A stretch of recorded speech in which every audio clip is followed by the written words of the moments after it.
60 টাকা লটারির টিকিট কিনে কোটিপতি সাহেবগঞ্জের এক পরিযায়ী শ্রমিক। শনিবার দুপুর 12টা নাগাদ সংবাদ মাধ্যমে প্রতিক্রিয়া দিতে গিয়ে বিস্তারিত জানালেন পরিযায়ী শ্রমিক বিষ্ণু বর্মন।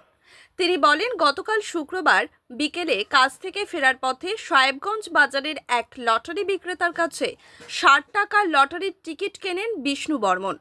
লটারি টিকিটের খেলা ছিল রাত 8টায়। এরপর তিনি গতকাল রাত আনুমানিক 8:30 নাগাদ লটারির ফলাফল অনলাইন মাধ্যমে দেখতেই চমকে ওঠেন। দেখেন তার কেনা টিকিটে প্রথম পুরস্কার 1 কোটি টাকা মিলেছে। সেই খবর চাউর হতেই খুশিতে মেতে ওঠে বিষ্ণু বর্মন ও তার পরিবারের সদস্যরা। এদিন সংবাদ মাধ্যমে প্রতিক্রিয়া দিতে গিয়ে আরও কি জানালেন বিষ্ণুবাবু, শুনবো।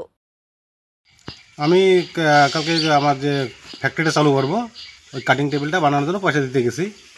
আসার সময় ওখান থেকে 500 টাকা বাসায় রাখছি। বাসায় রেখে সাহেবগঞ্জে এসে ওখানে একটা সেট টিকিট নিই। ওখান থেকে একটা সেট টিকিট নিয়ে তারপরে আমি বাড়িতে আসি। কত টাকা টিকিট কেটেছিলেন? 60 টাকা। 60 টাকা দিয়ে 10 সিরিজে। নাম্বার মনে আছে? হ্যাঁ আছে। কত নম্বর? 06579।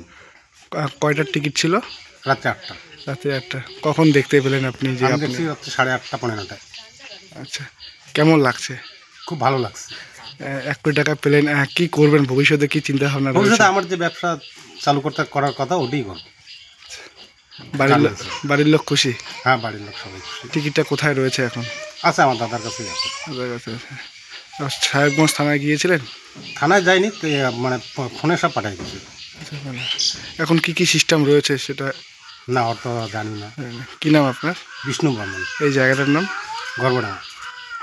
কতদিন ধরে টিকিট কাটছেন আপনি? আমি বেশি দিন ধরে কাটি না, বাইরেই থাকি না।